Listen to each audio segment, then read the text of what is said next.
Welcome to another edition of Warrior Daily, joined by the athletic director of Wayne State Athletics. You know this is important. I even put on a tie for you, Rob. So, and it was the same one you wore the last time I saw you. I think so. Tag's still on. What are some as we close the book on this past year and move forward to 2013-14? What are your some of the athletic department's key objectives as we move forward? Well, I think one thing that's unusual about us is we actually have objectives each year, and I think we put them on paper. Yeah, we put them on paper so people remember them. Yeah. But then you can also measure them. So I think when you look at other departments and you ask them, hey, what are your objectives going into the year? People are like, we want to win, we want to graduate, we want to do good in school. It's like, oh, okay, well, I can figure that out. But, we put actual numerical measurements against those numbers is what we want to do. And, one of the things that I was most gratified about, it's hard to predict championships. Things got to go right. Can't have injuries. Somebody plays an unbelievable game and a little bit of luck.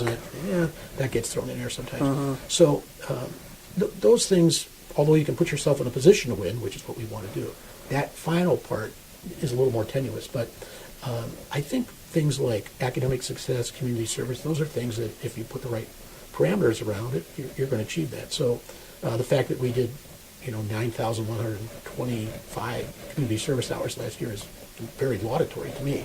And that's just kids on their own initiative, picking things out and wanting to do them and following through. It takes a time commitment, it takes organization, but it speaks volumes about them and their embracing of that ideal. So, those are the kind of objectives that we want to put forward. The academic success, I think, is another thing that we can certainly focus on. We've seen that with our graduation rates. We've seen that with our academic success in the classroom. We champion that. You get that every year when you go to the academic luncheon, so people get to see that. We celebrate that. We acknowledge that. So I always say that you spend, like 90% of your time on 10% of the problems. And so, but instead of focusing just on kids that need help, right, we want to acknowledge the kids that do well. So the fact that the GPA for all of our students is 3.13 now, our retention rate is in the mid-90s. The fact that when the federally mandated graduation rate will come out, we're going to be 30% higher. Those are the kind of objectives that we can build other academic success upon. And you keep building from it. You're not leveling it. You just keep building up from that. You're taking what you're doing. And I give great credit to people in our academic area, what they've done too. If you had to choose one thing, what are you most proud of with your tenure at Wayne State University? Other than hiring you? Other than hiring me. That was big. Yeah, that was big. And to meet your salary demand at the time, I thought was going to be difficult too. I'm glad you didn't ask for 2 ties as part of that negotiation. No, just one.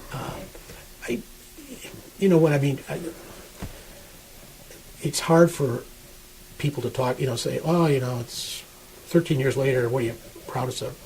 And I just keep trying to look forward. What's the next thing? What's the next thing? What's the next thing? That's why you see the objectives being printed up. That's why you see the measurements and stuff. I always tell people, if you want to know what the athletic department is, before you get to my office, when you walk in the front door, you'll figure it out. Because the team that last won a championship, their picture's up on the entranceway in the foyer there. Then when you walk down, you see the top 100 accomplishments of last year. Then you walk by the graduation wall. And in between there is the teams that won championships. It's like, wow, what is the athletic department about? Winning championships, accomplishing your objectives, which are printed and put up on a wall. Yeah. Everybody can see those when they walk in. It's not like, hey, what did you guys do last year? And we want kids to graduate. I remember when I first came here, I asked people, write down the things that you did last year, your 5 biggest accomplishments. I was shocked by what people wrote down. Now, maybe it was a new exercise. Maybe they just weren't used to writing things down. But, somebody put down, they painted a room. I was like, wow. I hope it was as big as Madison Square Garden. Yeah. But, I don't think painting a room is in your top 5 accomplishments. So, but for me, it's changing the perception. That's really what it is. So people talk about buildings and people talk about winning and people talk about academic success. But to me, it's all just changing the culture. Now, I'm not disparaging people in the past. I wasn't here. I don't know what that was like. But I know that there wasn't a sense of coming in here that there was pride in it, but there wasn't much chance they were going to win. Yeah. And so we've changed that. Yeah, for people looking from the outside looking in, there might not have been any recollection with anything with Wayne State athletics. I mean, people didn't know we had a football team. Mm-hmm. A great story I thought was Scott Wooster. We were getting ready to go to the national championship game, and we were coming back from Winston-Salem, and he turned to me, and he had played football here in 1999, and he said, it's hard to believe, but in my senior year, we put up the goose egg. And I was like, you didn't win a game? He goes, didn't win a game. And here I am now, 2011, just about a decade later, going to the national championship. I would never thought that. Mm-hmm. Now, from 1999 to 2011, I mean, there's a lot of things we went through, a lot of things that had to be accomplished. And it's like, well, just turn the door and walk in, it's going to happen. But it was all changing the culture. And it's not just in the department.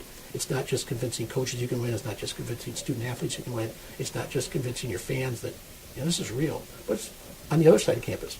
We've got good student athletes. We've got kids committed to academics. We've got kids who graduate. We've got kids who do community services. It's changing all of that. That's what I look back on. I look back on the culture is different. When teams come here now, they don't think they're gonna win. That's different. Yeah. If you had to choose a few characteristics that current and future Wayne State student athletes have, what are those? Those personality traits.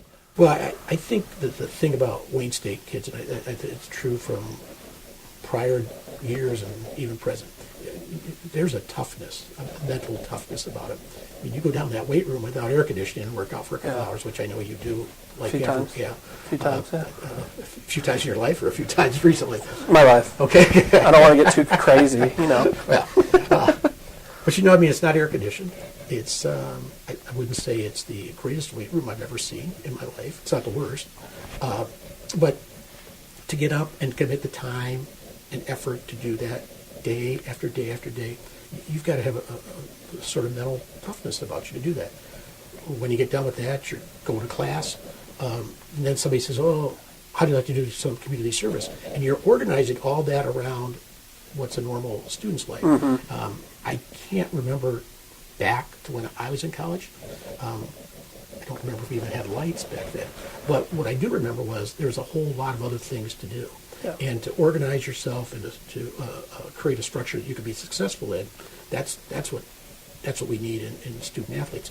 And I think that's true not only as a student athlete, but it's true in life. When you go on and get a job, or you got commitments to a family, you've got so many things you're trying to balance, and you want to be good at all of them. Mm-hmm. And I can honestly say we're pretty good at everything we do. Last question. I know you're antsy to get out of the hot seat. You talk about those three things, the community service, the academic prowess, and winning championships. We did that all pretty well in 2012-13.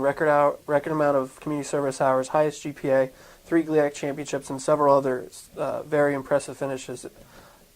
How do we build on that? How do you talked about not plateauing. How do you continue to raise the bar? Well, I think you can always do better.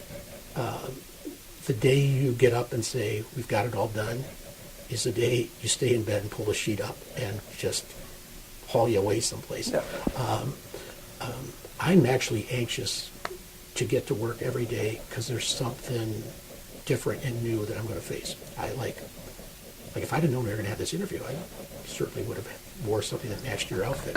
But so that comes from the people you hire as coaches. That comes from the people that you surround yourself with. They have to bring that same energy and that same dynamic every day to work. Mm-hmm. It's like, boy, it's summertime. We're going to play a football game pretty soon, right? A volleyball game, yeah. But around here, it's not like that. I think if you ask people, they're like, what? Slowing down. We got this to do. We got this to do. We got this to do. We talked about the objectives that everybody gets every year. People got objectives for the summer. I was like, summertime, is that vacation time? No, we got new objectives to do for the summertime. Yeah, and speed it up. Yeah, here's another 40 objectives. I'm like, what? There's other people that are napping someplace, Yeah. and that's fine. I mean, I'm big into a nap every now and then, not during a work day. Right. But so what you do is you keep pushing those things, but you energize the people by wanting to be part of that. So I heard Mike Chan say to a candidate the other day, the great thing is there's something new here all the time, and there is something new all the time, and that's what energizes people to want to do that. So we're working about the Ernie Harwell piece. I mean, that's exciting. We're building, and we've already funded the basketball office addition and the film room project. I mean, that's exciting. We've got to tackle the weight room problem, but those are just accoutrements. Those are facilities. There's so many other things. When you meet the people and you get to know the student athletes, you want to help them achieve those things. Those are the things that keep energizing you. You want to move forward a little bit. Well, we appreciate the time, Rob, and we certainly appreciate the insight. Thanks for watching this edition of Warrior Daily.